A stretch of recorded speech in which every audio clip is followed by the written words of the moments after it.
এদিকে আসো, এদিকে আসো। আরে আমার কই নিয়ে যাও? আরে এদিকে আসো, নামো নামো নামো নামো।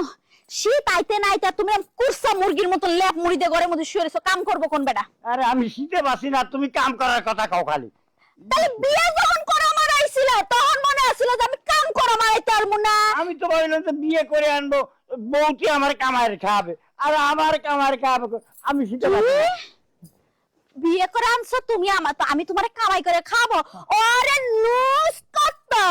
বিয়ে করে আনছো বলে তোমারে কামাই করে? অসম্ভব! আমি কাম করে ভাত খাওয়াতে পারবো না, পারলে নিজেই বাড়ি কাম করে খাবা। লেপ থুয়ে আসো, যাও কাম করে রাইন্দা খাইতে হলে খাওন জুটবো, নালে উপোস থাকবা। আমি ল্যাপ থবো না। তাহলে আজকে তো তোমার খাওন বন্ধ। তা খাওয়ান বন্ধ দাও, কিন্তু আমি ল্যাপ নিয়ে মুড়ি দিয়ে শোবো। এই কাম না করলে ঘরে ভাত আইবো না, এটা মাথায় রাখো। শুয়ে থাকলে পেটের খিদা ঘুমাই থাকবো না, পেটের খিদা লাগলে কিন্তু খাওনে আমরা ভাত খাতে দাও। তুমি আসো না, তুমি আমারে না দিয়ে কি খেতে পারবা না? কি দাও? ওই দাদা, অসম্ভব! দাদা কি হয়েছে? বাড়িতে কি হয়েছে? সিলাসিলি কেন নিগা? আরে কোশ না রে ভাই, আমি একটু শুইছি না মুড়ি দিয়ে, হ্যাঁ। আর শীতে বাসি না, কাঁপতেছি তত্তরায়, আর দেখ আমার টানে বেরিয়ে ওই যাইছে। জোয়ান দাদি, আর কিছে? জোয়ান দাদি, তোমার লাগা লই ওই কও। মানুষের আরাম বিরাম আছে। আমাকে দাদা হলো মুরব্বী মানুষ, কয়দিন পরে যাবো মইরা। হ্যাঁ। তুমি যেভাবে আলু বালু করে দাদার দর খামছাইয়া, এটা কিন্তু ঠিক না দাদি।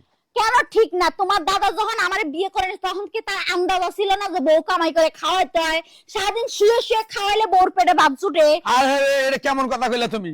আঙ্গুর দাদা এখন যে সয় সম্পদ আছে, এটি যদি একটা একটা করে হারা জীবন বইয়ে গোষ্ঠী হয়ে দেখা, তা তো ফুরাবো না। ও তাই নাকি? এর লাগে তোমার দাদা শুয়ে শুয়ে খাবা, আমার লগে সংসার করে খাইতে হলে হুয়ে বয়ে খাওয়া যাবে না, কাম করে খাইতে হবে। কি সুন্দর করে কও, আমি তোমার বিয়ে করে নিছি, তুমি আমারে কামাই করে খাবা। শখ কত! থাকা দাদা যা মনে করে যাই করুক, আর কয়দিন আর বাঁচবো দাদি। দাদি হলো সুন্দরী দাদি, তুমি যে দাদা নগে এরকম খাই কর, দাদা দেখা কি ভাবে সামার নালা দেয়া গেছে।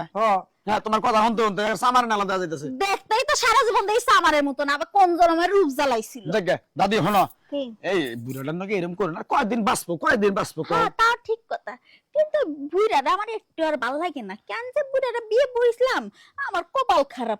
জুয়ান তারা তোমার মতো নাতির মতো বিয়ে আমি করলাম। জানি দাদি, তুমি এই কথার মধ্যে তুমি যে মেরে বড় বা আমি জানি, কিন্তু না, দাদি নাতি, তোমার কাছে মাপ চাই।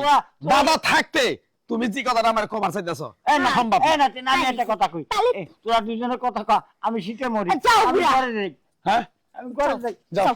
আরে যাও, দাদা শালা যাও। কি আলসারে আসলো তো।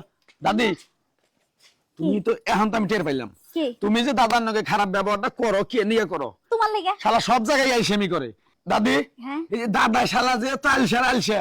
আচ্ছা দাদি, রাইতেও কি দাদা তোমার নগে হয়ে এরম আলসেমি করে? সেই রকম আলসামি করে, ডানেও থাকে না বামেও থাকে না, আমি আমার মতন শীতে পড়ে ঘুমাই থাকি। তাহলে এক কাম করো দাদি, শুনো, দাদারে ছাড়ে যাওয়ার দরকার নাই। হ্যাঁ। ওসম যদি মনে করো তোমার নাকি ভালো মন্দ যদি সেটা রোমান্টিক ভালোবাসা কথাবার্তা যদি তোমার মনে চায়, হ্যাঁ। তাহলে আমার ফোন দিয়ে আমি তোমার নাকি কথা বলবো। সত্যি? হ্যাঁ দাদি, ও তাই নাকি? নাতি? সুন্দরী দাদি, তোমায় দেখলে আমার মনে হয় তুমি জানি আমার কলিজায় থাকবা সারা জীবন দাদি।